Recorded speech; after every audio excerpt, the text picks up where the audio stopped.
사랑합니다, 여러분.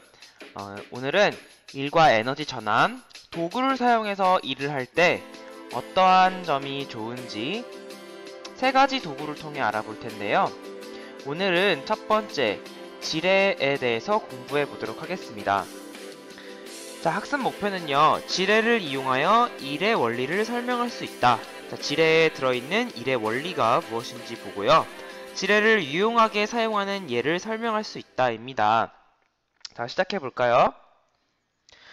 자, 오늘의 학습 내용, 지뢰의 원리에서 가장 중요한 것은요, 지뢰라는 것은 이런 막대기와 그리고 받침대를 가지고 물체를 들어 올릴 때 사용하는 도구라는 거예요. 그래서 지뢰에 3요소가 있어요. 세 가지 요소가 있는데, 자, 이걸 먼저 기억하고 넘어가야 됩니다. 자, 첫 번째는 물체를 들어 올리는데 작용하는 힘이 작용하는 이 힘점이 있어야 됩니다. 자, 여기를 누를 거예요. 자, 그러고 받침대가 있는 받침점이 있고요. 그리고 또 하나는 물체가 직접 들어 올려지는 작용점이 있습니다. 그래서 이 지뢰의 3요소는 여러분이 꼭 찾을 수 있어야 됩니다. 어떤 물건이 지뢰인지 아닌지 구분하기 위해서는요, 이 3요소가 있는지 꼭 확인해 보면 알 수 있어요. 자, 그래서 이제 지뢰를 가지고 물체를 들어 올릴 때 여러분이 책에 나오는 관계식이 있거든요. 최소한 수평으로 만들기 위해서, 즉 지뢰에 얼마만큼의 힘을 가해야만 그 물체가 움직일 수 있는지, 들어 올릴 수 있는지 그걸 구하기 위해서는 우리 지뢰의 원리 관계식이 필요해요. 그런데 여기서 꼭 선생님이 먼저 설명해주고 넘어가야 될 게, 어떤 도구를 사용해도 일의 양은 같습니다. 자, 별표인데, 자, 이거는 선생님이 포트폴리오에다가 실어놨어요. 도구를 사용해도요, 일의 양은 같아요. 즉, 드는 에너지가 똑같습니다. 그러면 왜 우리가 도구를 사용하냐? 조금 더 적은 힘으로, 그리고 조금 더 적은 이동거리로 이렇게 우리가 일을 할 수 있기 때문에 좀 더 쉬운 거예요. 하지만 전체적으로 봤을 땐 일의 양, 즉 드는 에너지는 같다라는 것을 여러분이 꼭 기억해 두면, 자, 여기서 우리가 관계식을 얻을 수 있습니다. 자, 지뢰를 이용해서 물체를 들 때요. 자, 여기 빨간색으로 선생님이 미리 그려놓은, 자, 이 그림을 보세요. 자, 여기 F의 힘으로 누르고요. 자, 위에랑 비교해 보세요. 그 다음에 W는 이제 물체의 무게입니다. 그리고 받침점부터 작용점까지의 거리가 A, 그리고 받침점부터 힘점까지의 거리가 B. 자, 이거를요, 우리가 S만큼 눌러서 움직일 거고요. 그리고 이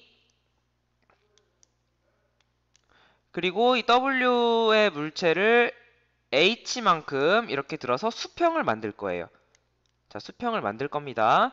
자, 그러면은 우리가 직접 눌러서 한 일이나, 그리고 물체가 들어 올려진 일이나, 일의 양은 같아야겠죠. 왜냐? 도구를 사용해도 우리가 직접 물체를 드는 것과 똑같은 일을 하는 거니까요. 자, 그래서 첫 번째 우리가 얻을 수 있는 관계식이, 자, 자, 일의 양을 구하는 F 곱하기 S, 자, 힘 곱하기 이동거리는 우리가 한 일은, 자, 물체를 직접 들어 올리는 일, W 곱하기 H와 같다라는 첫 번째 관계식이 있습니다. 자, 이 첫 번째 관계식은 도구를 사용해도 일의 양은 같다라는 거에서 나온 거죠. 자, 그러면은 우리 책에 나오는 관계식이 뭐냐면요. 자, W 곱하기 A는 F 곱하기 B라는 관계식이 있습니다. 이 관계식을 어떻게 얻었는지 선생님이 한번 관계식을 유도해 보도록 할게요. 자, 여기서 우리가 어떻게 할 수 있냐면요. 먼저 자, 이렇게 해봅시다. 자, 여기서 삼각형을 그려볼게요. 자, 삼각형을 그리면요. 자, 이렇게 삼각형을 우리가 그릴 수 있는데, 자, 여기가 H, 그리고 여기가 A, 그리고 여기가 B, 여기가 S, 이렇게 삼각형을 그릴 수 있어요. 자, 삼각형의 닮음에 의해서요. 자, 어떤 비가 성립하냐면, 자, 왼쪽 삼각형 H 대 오른쪽 삼각형 S, 밑변의 B는 삼각형의 빗변 A 대 B와 같다, 이런 삼각형의 닮은 비가 성립합니다. 자, 여기서 외항의 곱과 내항의 곱이 같다라고 하면은요, 어떠한 식이 나오냐면, 자, S 곱하기 A는 H 곱하기 B라는 식이 나오고요. 자, 여기다 S에 대해서 정리해주면, 자, S는, 뭘까요? 자, A 분의 1 곱하기 H 곱하기 B라는 식이 성립합니다. 자, 그러면은, 우리 이 1번 공식에다가, 자, 이걸 집어넣어 볼게요. 이렇게. 자, 2번. 자, 거의 다 왔습니다. 자, F 곱하기, 자, S 대신에 A분의 1 곱하기 H 곱하기 B는 W 곱하기 H라고 하면은요. 자, H 양변 지워지죠? 자, 그래서 식을 정리를 하면은 어떻게 되냐? 자, F 곱하기 B는 W 곱하기 A라는 공식이 나옵니다. 자, 그러면은 이걸 가지고 선생님 왜 이거를 관계식을 굳이 어렵게 이렇게 설명했나요? 자, 이거를 그냥 외워도 돼요. 자, 하지만 우리가 문제 속에 한번 적용해 보면은요. 자, W 곱하기 A. 그러니까 물체의 무게에다가 이 받침점과 작용점 사이의 거리를 곱한 것과 그리고 이 받침점과 힘점 사이의 거리와 이 우리가 직접 눌러서 이제 작용해야 하는 힘을 곱한 게 같다라는 원리입니다. 자, 이거를 아르키메데스라는 과학자가 발명해서 공식으로 만들었어요. 그래서 1번과 2번 공식은 여러분이 꼭 알아둬야 되는데 주로 문제에서요. 2번 공식을 사용해서 이제 문제를 해결하는 게 많이 나와요. 자, 그러면은 문제를 해결해 봅시다. 자, 이렇게 나왔는데요. 자, 왼쪽 자, W 320 뉴턴 곱하기 자, 0.2 미터는 F 곱하기 0.8 한 것과 같다. 그럼 우리가 최소한 으로 눌러야 하는 힘의 크기는 자, F는 몇이 될까요? 자, 이렇게 약분하면 4가 되죠. 그래서 따라서 F는 80 뉴턴이 되는 겁니다. 자, 이렇게 우리가 문제를 해결할 수 있어야 합니다. 그래서 공식을 우리가 아는 거고요.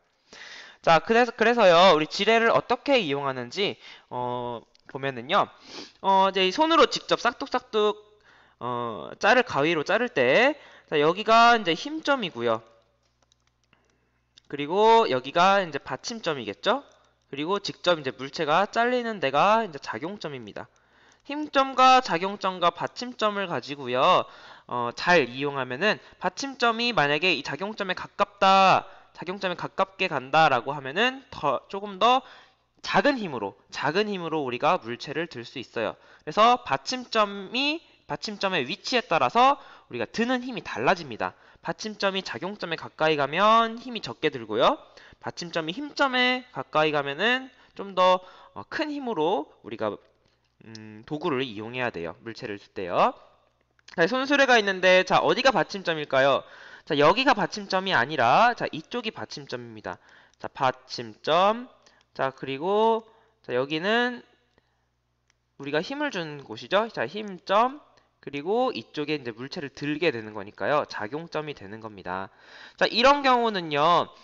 우리가 좀 더 적은 힘으로 물체를 손쉽게 들 수 있다. 자, 여러분이 이렇게 생각하면 되고요. 자, 얘는 여기가 받침점이고요. 핀셋이죠. 그리고 이쪽이 작용점. 이쪽이 힘점이군요. 우리가 힘을 주는 거니까요. 자, 그리고 이쪽이 작용점인데, 자, 이거는 물체, 만약에 알약을 그냥 드는 것보다 이렇게 해서 알약을 짚는 게 더 힘이 많이 들어요. 자, 그런데 왜 굳이 이걸 사용하냐? 자, 좀 더 정밀한 작업을 위해서 이 지뢰를 사용합니다. 그래서 이 지뢰에 따라서요, 각자 사용 용도가 조금씩 다릅니다. 자, 우리가 이 지뢰의 이용에 대해서 어떤 물건이 있는지는 여러분이 좀 더 알아봤으면 좋겠어요. 자, 그래서 수업 시간에는요, 각 물건에서 지뢰의 3요소를 찾고요. 그리고 얻을 수 있는 이득, 그리고 지뢰에 관한 연습 문제를 우리가 더 해결하도록 하겠습니다. 자, 수고했습니다.